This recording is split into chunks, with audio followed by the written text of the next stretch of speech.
The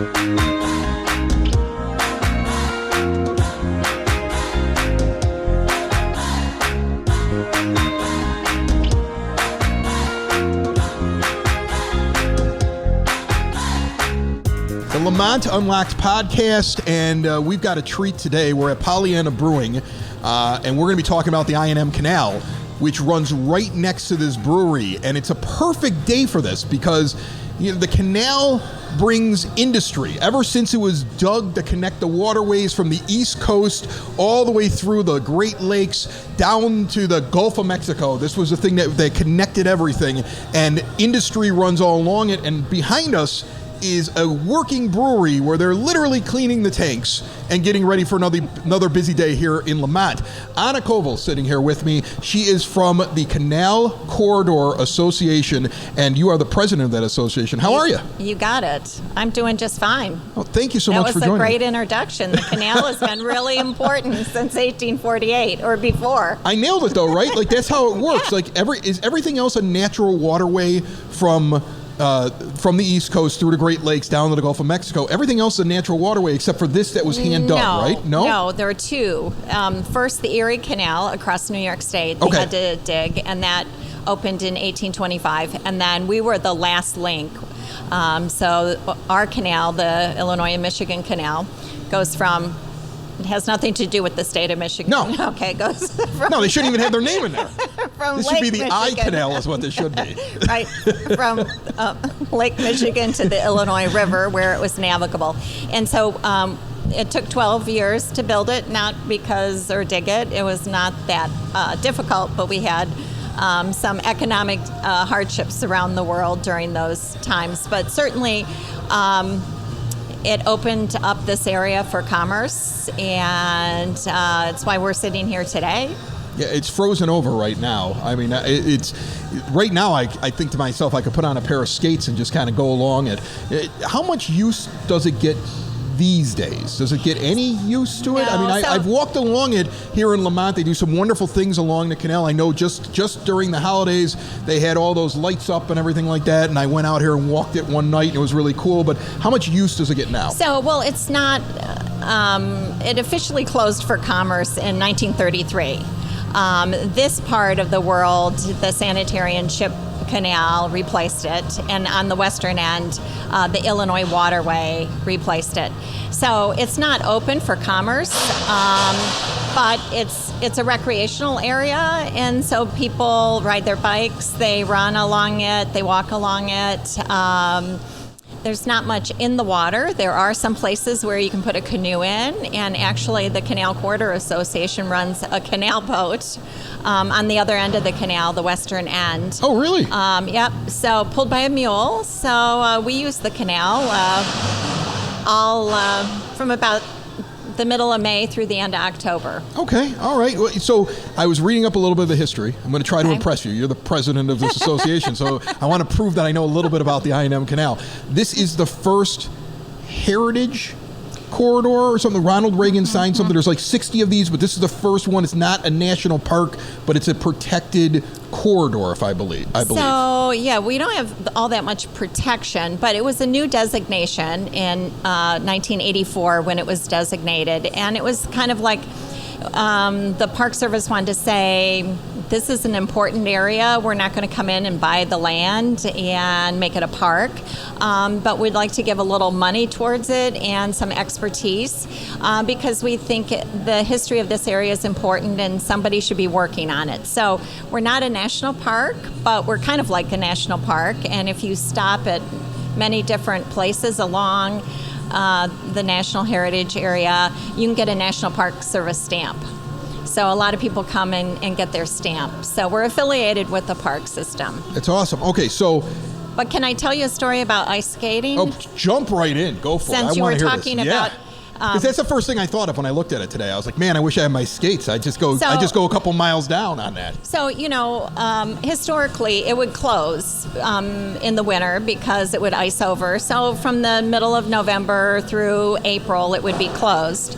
And I had a friend who was reading the papers in about 1860, and there was a little article about highway robbery with the railroads, because the railroads came in after the canal. Okay. And so there was a little competition there, and we can talk about that later, but the canal charged $1.25 for a ton of goods to go on the canal, and the railroads charged $4.25. Okay, so it was cheaper, and that's something we should talk about, because water travel is still inexpensive, and that's why this canal made such a big difference. But I wanted to say that in this little article, they were all upset because as soon as the canal would ice in the winter, the railroad upped the rates to $25. Really? So the canal made the railroad more competitive in this area. So that's just a little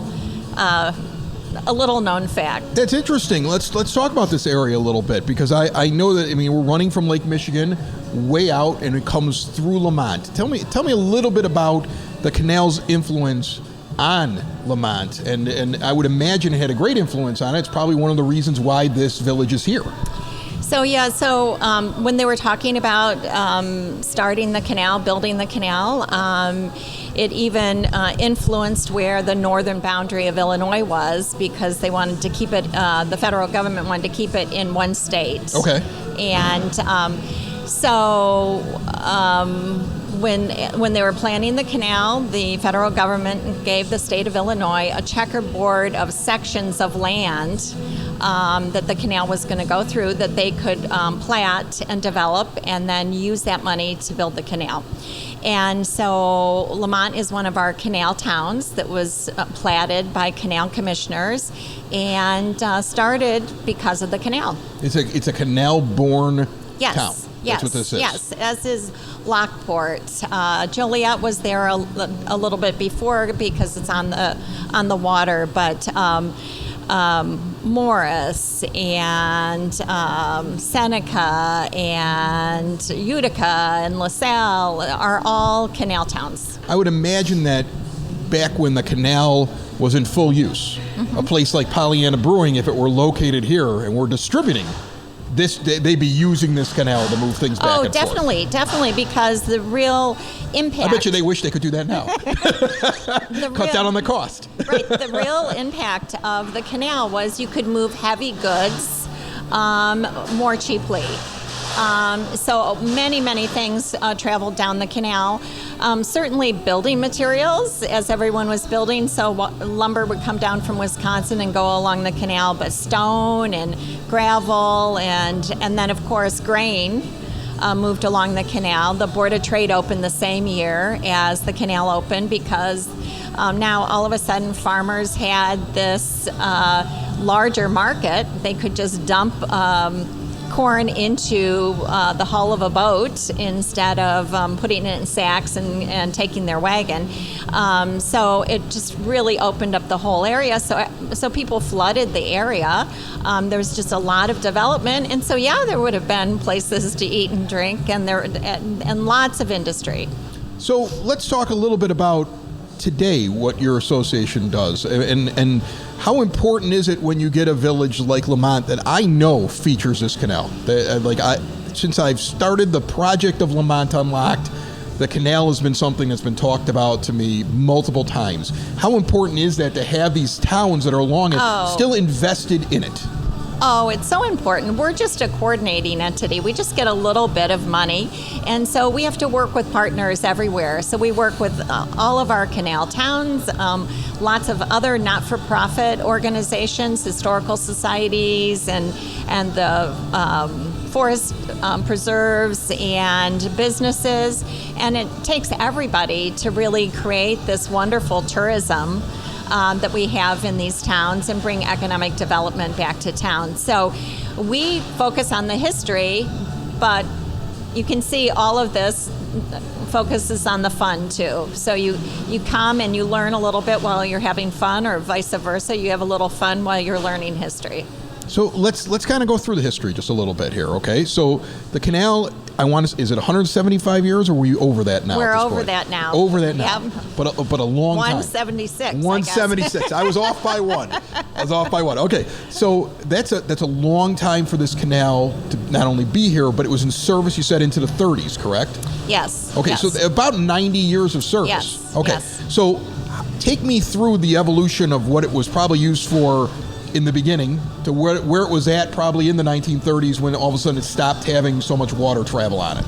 So, I mean, it started, you had both passenger boats or line boats in the very beginning that would take people because, as you mentioned in the beginning, the whole idea that the federal government had for opening the canal is westward expansion, and it was so much easier to get people to move west if it was easier to transport them, and especially all their goods.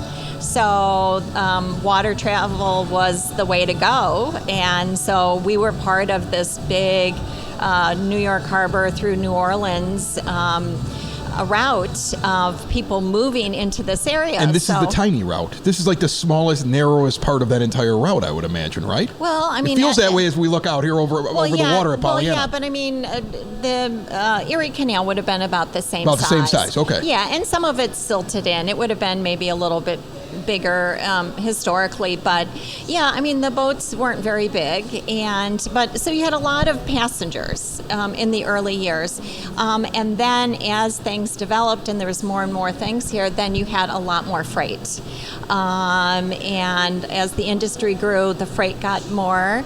And then as the railroads came along, they were faster, so they took the passenger travel away. But the canal was very important. Its highest tonnage year was 1881. So it was still the best way to move heavy goods, especially non-sensitive, time-sensitive heavy goods. And then, you know, by 1900 or whatever, it was starting to, the sanitary and ship canal came on this end, and it was starting to really lose its commercial traffic. And they continued to make the other waterways bigger and better, and that's, you know, what we have now.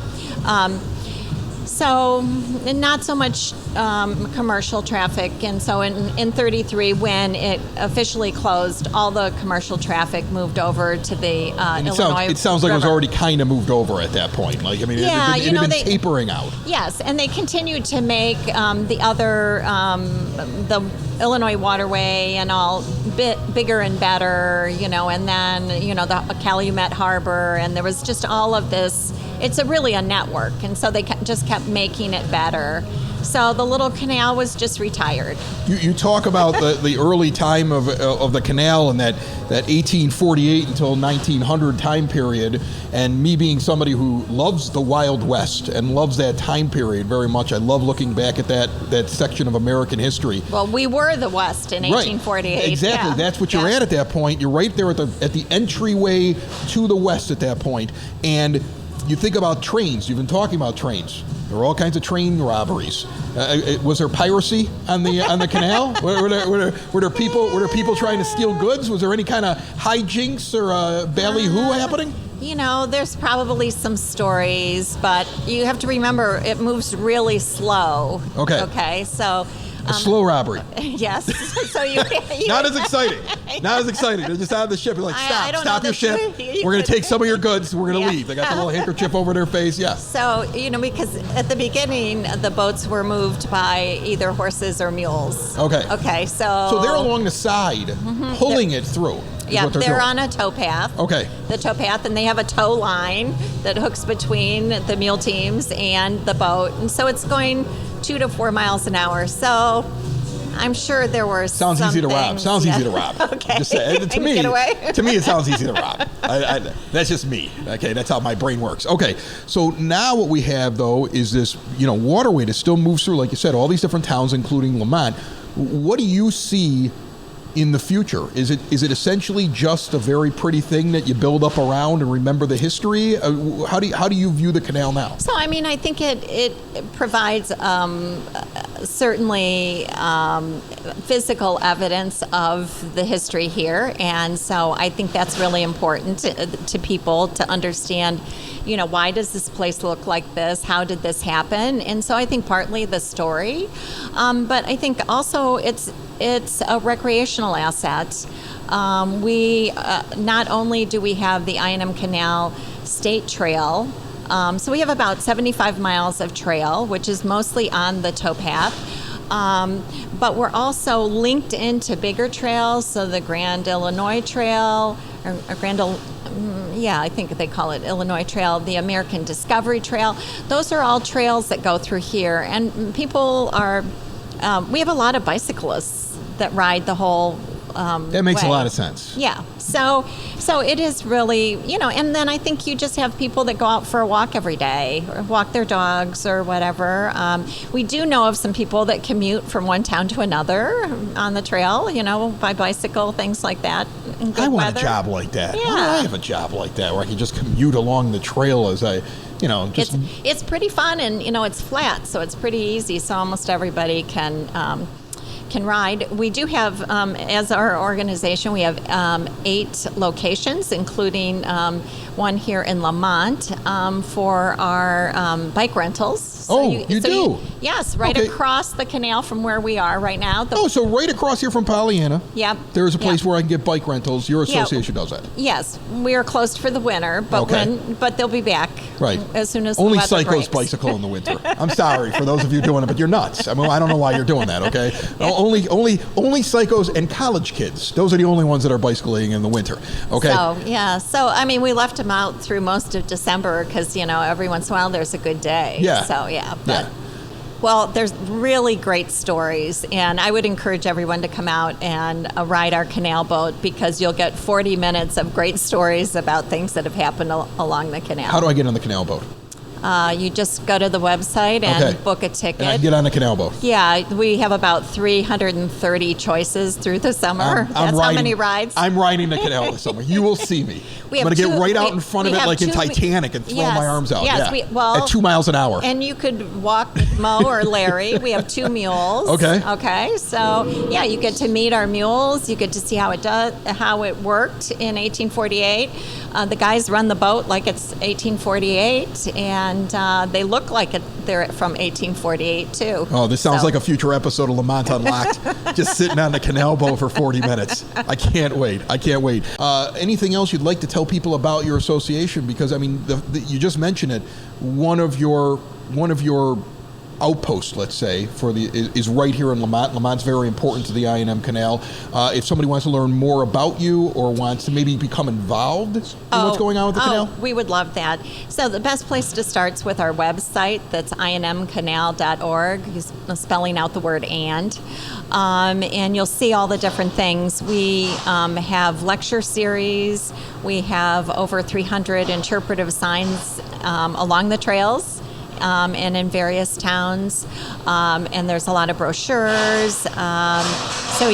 Definitely there's a lot of places to stop, so you can certainly make a tour of it. We usually write for the local visitor guide. If you have a day, this is what you should do. If you have 2 days, this is what you should do. If you like outdoor recreation, here are some things to do. So it's really a combination of looking at all the assets here. And people have a good time. We're fun. That's awesome. Anna, I'm just going to tell you right now, this was fun to just kind of learn a little bit about the canal. Again, sitting here at Pollyanna while this is a working brewery that is working behind us right now. I mean, they're getting ready. They're cleaning their tanks. They're getting ready to take care of everybody here in Lemont, and they were nice enough to have us stop by here and let us do this little talk. Yeah, and people are looking for an authentic experience. And Lemont and our other canal towns deliver that. I think so. Yes. I mean, it's kind of, I think most towns wish they had a canal running through it. I'm just gonna go on a limb. I think most towns wish they had a canal. Lemont has a canal. They're jealous of us. What can I say?